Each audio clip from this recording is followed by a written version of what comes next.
Hello all, welcome to Ekcel Academy. So today I am going to discuss one of the important topic in economic, commercial laws and intellectual properties, the new syllabus which has come up, and even this is relevant for the old syllabus also. Recently we are out of the exams and then this EBCL or EPCL, the new syllabus examination has taken place. If you look at the question papers, when you look at the old syllabus, it is very clearly like, direct questions are there and then they are asking the concepts. But when it comes to the new syllabus, the one of the important key which I observed looking at the new syllabus question paper is, you should be really thorough with the concept so that they are asking scenario based questions. So scenario based questions, if you have to answer, you should be conceptually really very clear. If you look at the videos or the basically how the teaching is going to happen, conceptually you people should be very clear. Only exam purpose studies will not help. So that is the reason why I am just trying to give you the glimpse of one important topic. Let us take up the Competition Act of 2002. Okay, the Competition Act of 2002, this is what I am going to discuss. Not the entire Competition Act of 2002, let us take up one important topic under the Competition Act of 2002 and then we can have a discussion. Kindly note, before jumping into the topic, we should be in a position to understand why this particular enactment came into picture. You all should know that after 1991 industrial policy, where they introduced this LPG, that is liberalization, privatization and globalization, one of the important thing which was required to be done is to liberalize the laws and then to ensure that more and more people starts doing business. Prior to 1991, doing business in India was not as easy after 1991 or as easy it is as of now. In order to ensure that much or more number of people gets into business and then their interest is required to be protected. Kindly know how the consumers' interests are getting protected.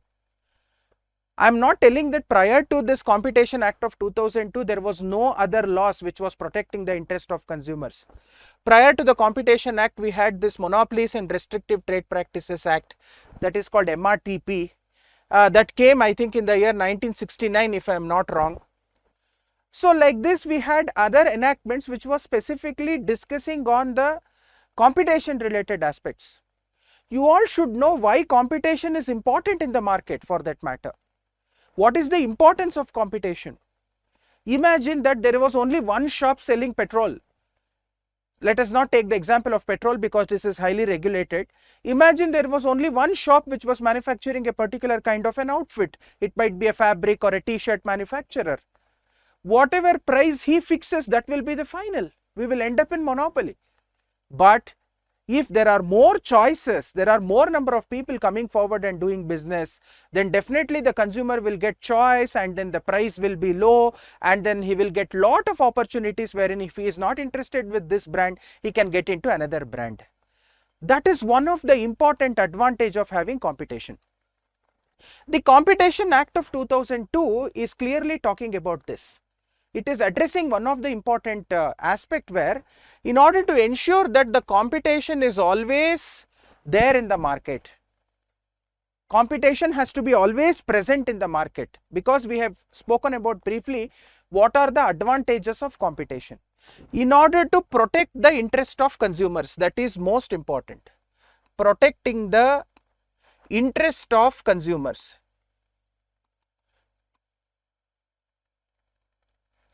To protect the interest of consumers, always competition has to be there in the market. This is one of the important key criteria. So what are the steps government is taking in order to ensure that the consumer interest is protected? That is what this Competition Act of 2002 revolves around.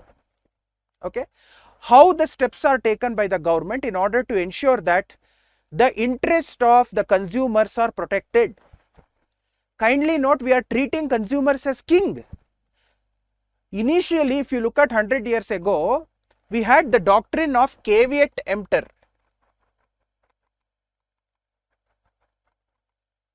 This doctrine of caveat emptor is something you need to necessarily understand.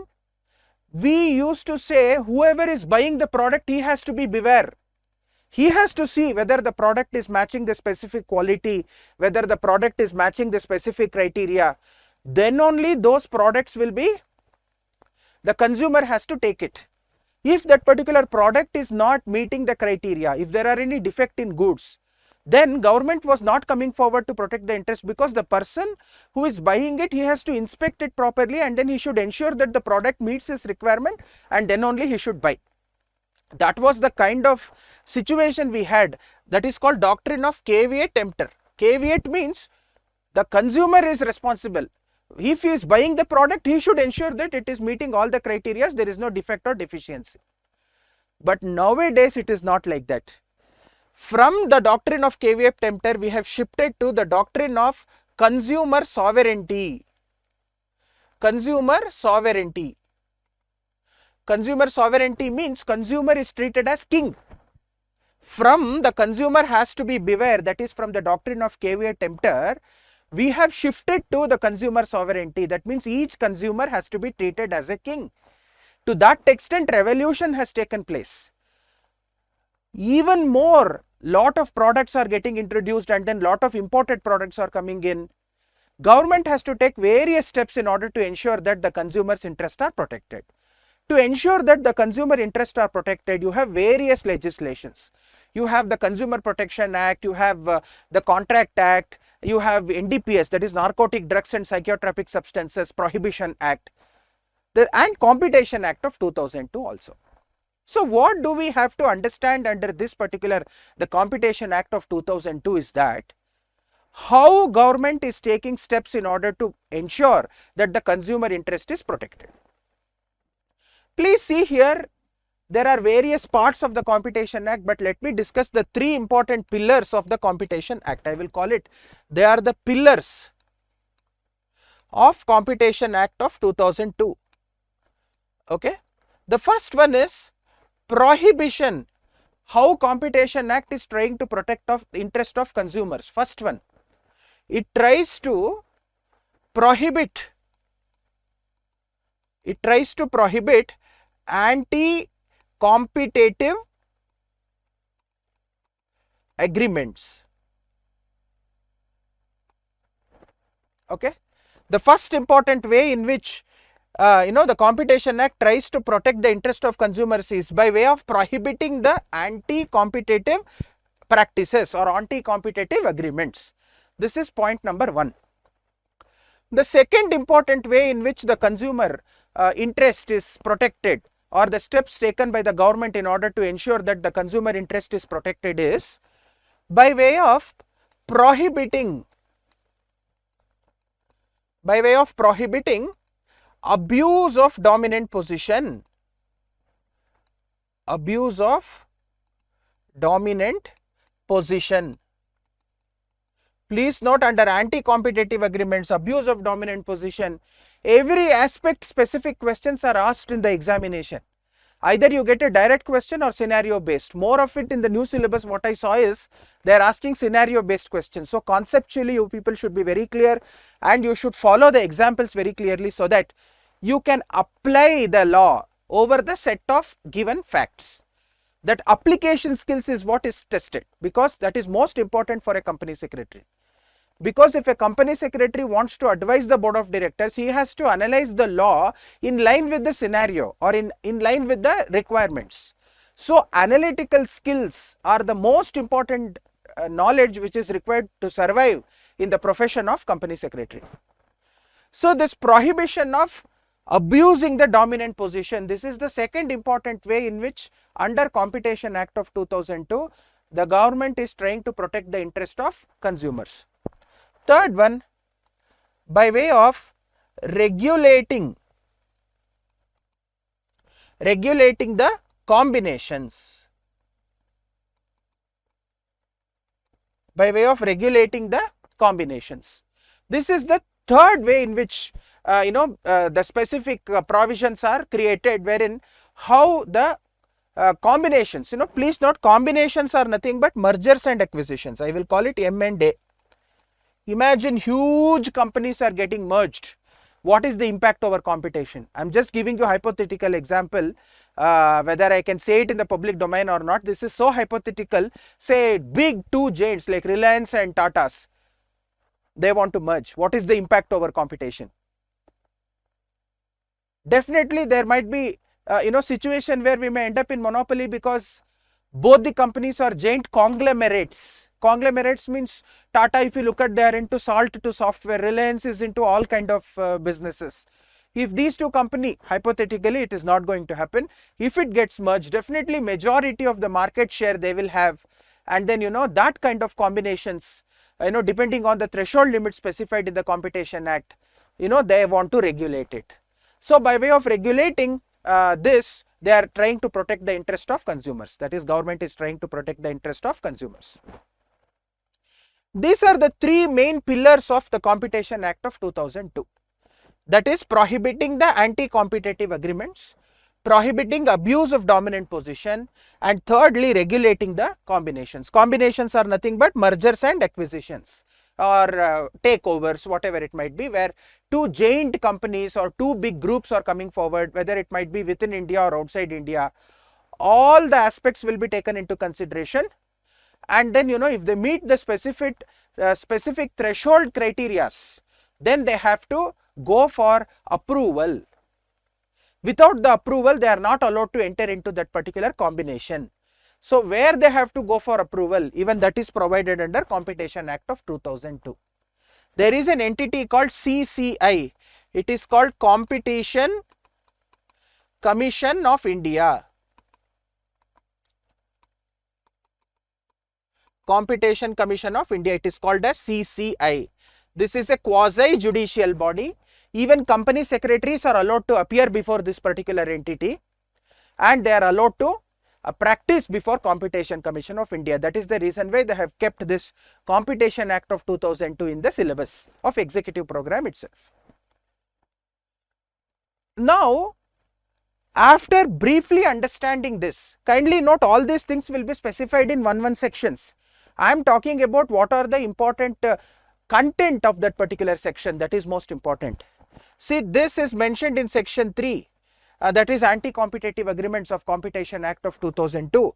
Prohibiting abuse of dominant position is specified in basically section 4 of Competition Act of 2002. It is very easy to remember the section numbers if you understand the sequence.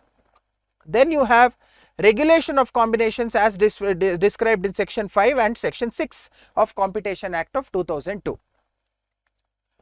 Now, just to give you the glimpses of what is this all about, we will try to discuss one important aspect, that is prohibition of anti-competitive agreements. So, prohibition of anti-competitive agreements, to understand prohibiting anti-competitive agreements, first we should understand what is an anti-competitive agreement. Okay. So, let me just go to the next important thing, that is anti-competitive agreements, which is most important thing, because we are talking about prohibition of anti-competitive agreements.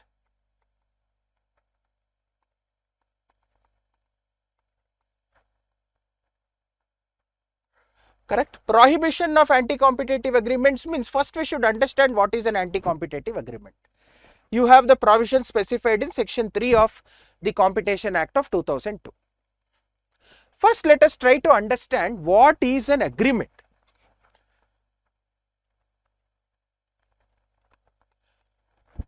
Okay, very important. First, we should understand what is an agreement. If you look at the provisions of the Contract Act, it says an agreement means there should be offer and acceptance. That is most important. And most important thing is agreement plus its enforceability at law will become a contract. But if I have to call it an agreement, it should be an offer and acceptance. That is most important thing to become an agreement. And kindly note, we are using the word agreement, we are not using the word contract, because if you look at the provisions of Contract Act, it says in order to be a valid contract, it has to be enforceable in court of law. The content of it should be legal. It cannot be entered into by a minor. Like that, there are various provisions under Contract Act. Anti-competitive clauses, if it is there, it will not become a contract. It is only an agreement because they are not enforceable at court of law. This is most important thing that you people should remember. All contracts are agreements, but all agreements are not necessarily contracts. This is one of the important terminology we use there, or the doctrine, or whatever you want you can call. So every agreement will not become a contract, but all contract will become an agreement. Why? Because an agreement which is enforceable in court of law, that will become a contract. But here what we are discussing, we are not talking about contracts, we are talking about agreement. Why? Because that agreement need not be enforceable in court of law, because the content specified in the agreement will be anti-competitive in nature. This anti-competitive agreements will not become enforceable in court of law. There is no legal remedy available. This is most important. So an agreement is nothing but an offer plus acceptance, that's all. But it should have the anti-competitive content. So if it is having the anti-competitive element or anti-competitive content, whatever you want to call, it need not be enforceable in court of law. Whether that particular agreement is in writing, whether that particular agreement is in oral form, whether that particular arrangement is simply there, informal way, then also it is considered as agreement for the purpose of Competition Act. It need not be in writing also. But what we are looking at is an anti-competitive arrangement. When I give you examples, you people will be in a position to understand it better. Okay. So this is what is agreement is all about. Next comes, what is anti-competitive? That is most important. Everywhere it says anti-competitive, anti-competitive. Anti-competitive means what? Anti-competitive means any element which creates an appreciable adverse effect on competition. Okay, any element which creates an appreciable adverse effect on competition, this is called anti-competitive. So now to sum up, what constitutes an anti-competitive agreement? An agreement which creates appreciable adverse effect on competition, that will be called as anti-competitive agreement. I repeat, an agreement which creates an appreciable adverse effect on competition. What is the whole objective of Competition Act? We have to ensure that always competition is intact in the market. We all know the advantages of competition. The competition should not be hampered at any point in time. It has to be intact. So in order to ensure that the competition is always intact in the market, we should ensure that these anti-competitive agreements are not there. If anti-competitive agreements are having a place in the market, definitely it will create an adverse effect on competition. Adverse effect on competition means consumer will get disappointed, they will have lot of disadvantages, the consumer interest will get spoiled. So this, it should not create an adverse effect on the competition. It should always create a very positive effect on the competition. Those agreements are allowed. Any agreement which creates negative impact on the competition, adverse effect is nothing but negative impact on competition, those kind of agreements are prohibited. Okay. Let us get into some of the important examples. So what you have to necessarily write in your examination is, if you get a question on anti-competitive agreement, defining an anti-competitive agreement is very, very important. How do you define is what I have tried to communicate it. Any agreement which creates an appreciable adverse effect on competition or negative effect on competition, that will be called as anti-competitive agreement. Okay. So let us get into a few examples. See, first important thing which I have to take you people through is a cartel. This you have specific example. A cartel is also a basically an anti-competitive practice. You have bid rigging or collusive bidding. Bid rigging or collusive bidding. Then thirdly, you have tie-in agreements. Tie-in agreements. You have next one, refusal to deal. Okay, few examples I am taking up. Let me discuss four or five. Refusal to deal, exclusive supply,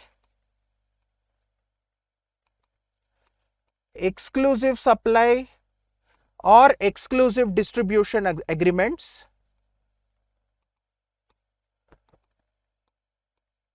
Exclusive supply or exclusive distribution agreements. Then you have refusal to resale price maintenance. Resale price maintenance. These are some of the important examples of anti-competitive agreements. Quickly let us get into it. What is a cartel? See, cartel is a group of sellers or manufacturers or traders. It is called cartel. It is a group of manufacturers, group of sellers, or it might be a group of traders. Please note, these are the people who will be controlling the production, controlling the supply, as well as controlling the price. See, onion price suddenly increases and it decreases. It is all depending on the demand and supply. You all know the normal economics, I think. If the demand is high and the supply is less, the price increases. Correct? So, three important elements: demand, supply and price, economic principles. These three are correlated. Who is going to control this demand, supply as well as price? It is the group of sellers or the group of manufacturers as well as the group of the traders. These are the people who are going to determine this.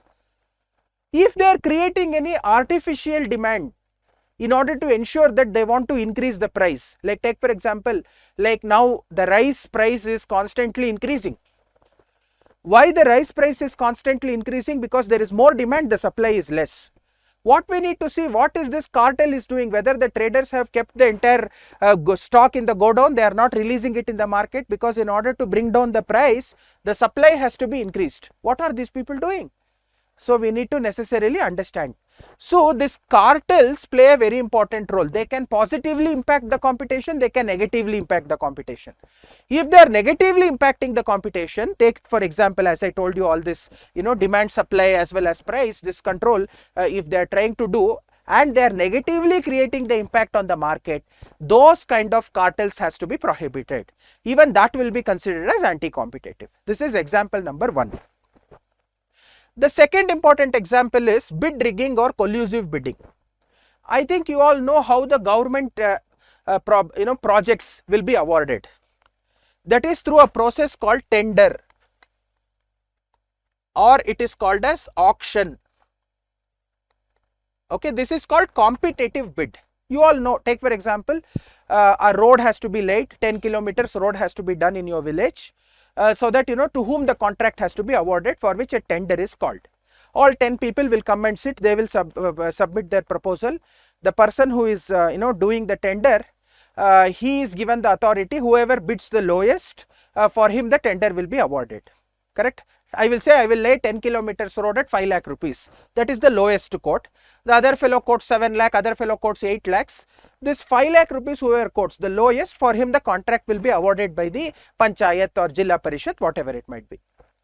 But if you look at some building has to be sold, whoever bids highest, for him the tender will be awarded. I think this is how the auction sales will happen. They will ring 3 bells so that at the end that particular contract will be awarded. Now this is the typical competitive scenario where this is how the bidding has to take place. But take an example, I think you would have seen in the movies also, there will be local goons or dons, whoever you want to call, they want to take the contract. only for the show off or for the meeting the legal requirement of doing the tender, there will be a drama happening. Already there is a pre-setup. You have to tell 5,000, other fellow will tell 6,000, I will tell 8,000, finally the contract should be awarded to me. There is a drama happening there, actual tender is not happening. That is called bid rigging or collusive bidding. Already there is a predetermination to whom the contract has to go. Already there is an arrangement who has to quote how much. This is completely anti-competitive in nature. This is called bid rigging or collusive bidding. Please note, these examples are very, very important. If you are understanding the examples and if you have understood the concept, then definitely you can attempt in the examination really well, because now in the new syllabus, they are asking most factual or scenario based examination and then questions, and your analytical skills are tested. Third one, tie-in agreements. Okay, tie-in agreements means basically like you go to a mall, there is a product where there is a product which is having highest demand and there is a product which is having lowest demand. In order to buy a product which is high in demand, they are compelling you to buy the product which is having lowest demand. Take for example, there are case studies also. Gas agencies. If you want to have a gas agency or gas cylinder connection, if you want the cylinder connection, you have to buy the gas stove. Like that, they are putting a condition. That is called tie-in agreements. That is also anti-competitive completely. One thing, if they say buy one get one, that will not be anti-competitive because you are not compelled to pay the price. Here the most important element is you should be compelled to pay the price of the second product which is tied up with other product. I gave you an example. If you want gas connection, you have to buy the gas stove from us. Otherwise, we are not going to give the gas connection to you. So, you are compelled to pay the price for the other product also. That is called tie-in agreements, which is purely considered anti-competitive. And if you take them before the Competition Commission of India, that kind of practices has to be prohibited according to Section 3 of the Competition Act of 2002. This is called tie-in agreement. Other three quickly. You have refusal to deal. Refusal to deal. Take for example, you have four shops, A, B, C, D. All four shops are together. All four shops are, basically like they are, in the same line. They are selling the same products. Like it might be, let us get into an apparel business. It might be relating to sari business. Let us take an example. Take for example, here company, this is shop number B. A person walks in to this particular shop and then you ask for a particular kind of sari. If it is not available with him, he will go to shop A or C and he will get it for you. This is how they will work. There will be a proper coordination between A, B, C and D. But what happens generally, if A has made up the mind and C and D have made up the mind to eliminate B from the market, to take away this particular person totally out of the market, these people would have informally entered into an agreement that we will not cooperate to B at all. They will tell the manufacturer also, you don't supply the products to B. So manufacturer also will not supply the products to B, as well as the other people also will not supply the products to B. There is no option for B to other than closing down that particular shop. This is called refusal to deal. This is purely anti-competitive in nature. Kindly note, whatever examples we are giving here is only indicative. There might be many other anti-competitive practices which are dealt under Competition Act of 2002, wherein we can take them before the Competition Commission of India. Next one, you have exclusive supply agreement or exclusive distribution agreement. Kindly note, there are two important things that you people should remember: single brand and multi-brand. Correct? You know what is the difference? Like, let us get into this apparel business itself. If you go to the multi-brand shop, like the normal shops where all brands are sold, like you have many industries where there are multi-brand shops available, but single brand is very, very popular nowadays. If you walk into any malls or something like that, you have Van Heusen, you have Tommy Hilfiger, or you have Peter England, like that. You have separate, exclusively that particular shop in that the product will be available. But what I am talking is, here if you have started a multi-brand shop, then you should be allowed to have all the products. Peter England cannot say, if you sell Van Heusen, I will not supply Peter England clothes to you. That is called exclusive supply agreement. If a particular company wants to have this exclusivity clause, that means you should sell only my own product, then that will fall under single brand. To a multi-brand shop, if they put this condition saying that my product will be supplied to you provided you should not sell the other company's product, that is prohibited and it will be considered as anti-competitive. Okay, so exclusive supply or exclusive distribution is also completely prohibited as per the Competition Act of 2002. The last example is the resale price maintenance. Resale price maintenance, let us give how the mechanics works. Say a biscuit or whatever, the MRP of that particular product is 100. Any product, you just take that for matter. The MRP of that particular product is rupees 100. Now you have manufacturer, correct? Then you have wholesaler, then you have, and you have distributor, you have wholesaler, retailer, and finally you have consumer. Okay, so totally this is how the supply chain works. MRP is rupees 100 and the manufacturer sells it to distributor at 70 rupees. The distributor sells it to wholesaler at 75 rupees and the wholesaler sells it to retailer at 80 rupees. Now finally the consumer will go and buy it from the retailer. The retailer can sell that particular product in the range of rupees 80 to 100 because MRP is 100. Beyond that the sales cannot be done. From rupees 80 to 100, this is what is the range which is available to the retailer. He can sell it at 81 rupees, 82 rupees. It is depending on the the retailer at whatever price he want to sell. The consumer will buy from the shop who will sell it at lowest price, because no one can sell beyond MRP, because beyond MRP it is restricted. This is how the sales pattern will be there. Now, if the manufacturer puts a condition that you cannot sell it less than to the wholesaler, you cannot sell it at less than 80 rupees, and to the retailer he puts a condition, you cannot sell it at less than 95 rupees. Like that, if they put a condition, then it is called resale price maintenance. No one should have control over the resale. It is once you, like manufacturer should stop his intervention once he sells it to the distributor. Once the distributor supplies it to the wholesaler, he should stop the interaction. Then to the retailer, then there should not be any connection to the manufacturer. That choice has to be given, then only the consumer will get benefited. No one should interfere in the resale price. So if they interfere in the resale price, it will be considered as anti-competitive. Okay, this is called resale price maintenance. Even this is considered as anti-competitive itself. Okay, so with this, with example, we have tried to understood what is the whole anti-competitive agreements are all about. Very, very important in order to attempt the scenario or analytical skills based questions. The understanding of the law with examples are very, very important. Okay, thank you very much. In next class, we can discuss the other important topics. Have a good day.